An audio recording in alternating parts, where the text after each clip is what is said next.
Hey everyone, and welcome. So today we are diving deep into one of the most famous and, one of the most misunderstood phrases from Sun Tzu's The Art of War. And that is, warfare is based on deception. This single line has shaped military strategy for literally centuries. But what does it actually mean? All right, let's just get right into the controversy.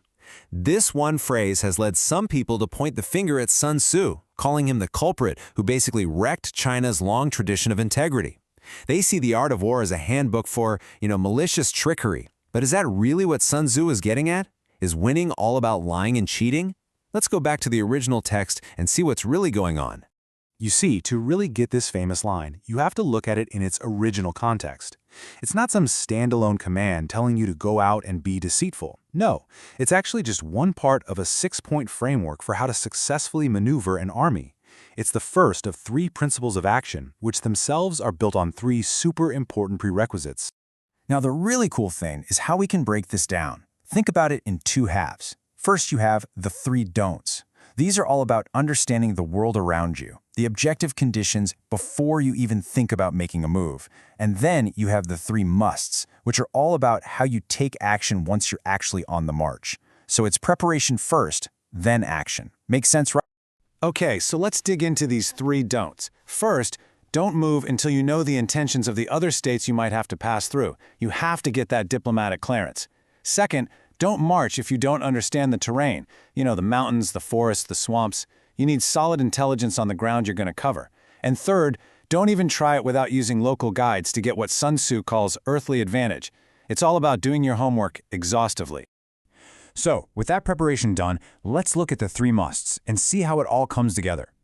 Once your army is actually moving, Sun Tzu says you must act with deception. That means using unpredictable movements to totally confuse the enemy.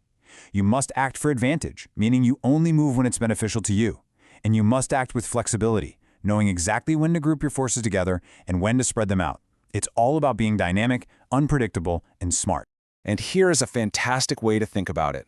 An army on the move isn't just walking from point A to point B. It's much more like a soccer player dribbling the ball down the field. They use fakes, sudden changes of direction, all these little tactical moves to get past the defenders. In this context, deception is that brilliant feint that creates the opening to score. Now, a soccer game is pretty low stakes, right? But in the chaos of war, these 6 principles are anything but simple common sense. In fact, common sense is often the first thing to go out the window.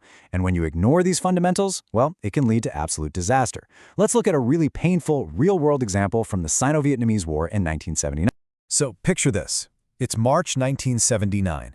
Chinese forces have just taken a key city, and the order comes down to withdraw. But there's this reserve unit, the 150th Division, and they haven't seen any action. They're getting antsy, itching for some combat experience. So they beg for permission to go into Vietnam, just to cover the retreat. They're thinking, hey, the hard part's over. Their mindset? Dangerously overconfident. And what happens?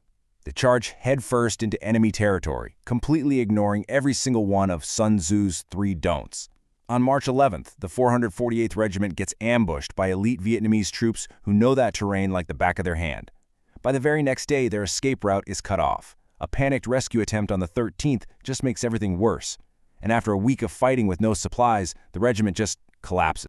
And if you want proof, just listen to this. This is the crucial admission from the captured Deputy Chief of Staff. He later said the enemy's situation, terrain, and our own situation were all unclear. They had violated every single one of Sun Tzu's rules. They didn't know the terrain, they had no local guides, they hadn't done their intel work. They were flying completely blind. The result was an absolute catastrophe. Over 200 soldiers were taken prisoner, including high-ranking officers. This wasn't just a tactical loss. It was a deeply humiliating and painful blow for the entire army, and it was a direct result of ignoring the most basic fundamental rules of war. And the story doesn't even end there. The failure of that one regiment had a huge, lasting impact. A few years later, in 1985, when the military was being downsized, their parent unit, the 50th Army, was the very first name on the list to be disbanded. Its reputation was so tarnished by this one event that no one, not a single person, spoke up to save it. So let's circle all the way back to our original question. After seeing the principles in action and the tragic cost of ignoring them, we can start to see what Sun Tzu really meant. This idea of deception isn't about being malicious or wicked, it's about strategic wisdom. The key is in the Chinese character sha. Now, while it often gets translated as deception, its meaning is so much broader than that. It's really about strategic flexibility. It's the art of hiding your true intentions to create an advantage through unpredictable actions, exactly like that soccer player's feint we talked about. So at the end of the day, za is a tool you use in competitive situations against an adversary. It's about outthinking them, not just outfighting them. And that doesn't have to conflict with your personal integrity. I mean, these same principles of flexibility and strategic thinking apply just as much in the business world or the workplace, where we might just call them benevolent changes or, simply smart strategy. This ancient wisdom really forces us to think. Sun Tzu's concept of deception isn't about throwing morality out the window. It's about realizing that in any competitive environment, from a battlefield to a boardroom, being rigid and predictable is a huge weakness. So the question for all of us is, in our own worlds, where do we draw the line between smart strategy and dishonest deception?